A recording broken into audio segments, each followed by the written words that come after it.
Hi all welcome to blasters arena. Kerala ബ്ലാസ്റ്റേഴ്സിന്റെ pre season training ഇപ്പോൾ പുരോഗമിച്ചുകൊണ്ടിരിക്കുകയാണ്. ഗോവയിലെ പറ പഞ്ചായത്ത് ഗ്രൗണ്ടിൽ വെച്ചുകൊണ്ടാണ് ഈ ഒരു പ്രീ സീസൺ ഇപ്പോൾ നടക്കുന്നത്. എല്ലാ താരങ്ങളും ടീമിനോടൊപ്പം ജോയിൻ ചെയ്തിട്ടുണ്ട്.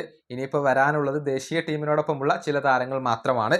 ഏതായാലും കഴിഞ്ഞ 11-ാം തീയതി ഗോവയിൽ വെച്ചുകൊണ്ട് നടന്ന ഒരു പ്രാദേശിക ടൂർണമെന്റിലെ മുഖ്യാതിഥികളായിക്കൊണ്ട് കേരള ബ്ലാസ്റ്റേഴ്സ് പരിശീലകനും അതുപോലെ തന്നെ താരങ്ങളും എത്തിയിരുന്നു. അതായത് കാൻഡോലും വില്ലേജ് പഞ്ചായത്ത് കപ്പിന്റെ ഫൈനൽ മത്സരത്തിന് വേണ്ടിയായിരുന്നു ഇവർ എത്തിയിരുന്നത്. പരിശീലകൻ ഡേവിഡ് കാറ്റലക്ക് പുറമെ സൂപ്പർ താരങ്ങളായ അഡ്രിയാൻ ലൂണയും നോവ സദോയുമായിരുന്നു ഉണ്ടായിരുന്നത്. ഫൈനൽ അവസാനിച്ചതിന് ശേഷം സമ്മാന വിതരണത്തിനായി ബ്ലാസ്റ്റേഴ്സ് താരങ്ങളെ ക്ഷണിക്കുന്ന വേളയിൽ അവതാരകന് ഒരു അബദ്ധം പറ്റിയിരുന്നു.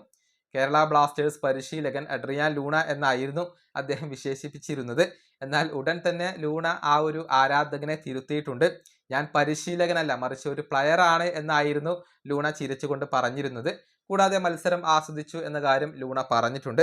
അതിന്റെ വീഡിയോ ദൃശ്യങ്ങൾ ഇപ്പോൾ എക്സിൽ ലഭ്യമാണ്. മാത്രമല്ല നോവ സദോയി ഗോവൻ ആരാധകർക്കൊപ്പം ചില സെൽഫികളും ഫോട്ടോസും ഒക്കെ എടുക്കുകയും ചെയ്തിട്ടുണ്ട്. മുൻപ് FC ഗോവയ്ക്ക് വേണ്ടി കളിച്ചിട്ടുള്ള താരമാണ് നോവ സദോയി. അതുകൊണ്ട് തന്നെയാണ് അവിടെ ഒരു വലിയ ആരാധക പിന്തുണ ഇപ്പോഴും അദ്ദേഹത്തിനുള്ളത്. ഏതായാലും കേരള ബ്ലാസ്റ്റേഴ്സിന്റെ ഒരുക്കങ്ങൾ പുരോഗമിക്കുകയാണ്. ഈ സീസണിൽ ഇതുവരെ സൗഹൃദ മത്സരങ്ങളോ അതല്ലെങ്കിൽ മറ്റു മത്സരങ്ങളോ ക്ലബ്ബ് കളിച്ചിട്ടില്ല.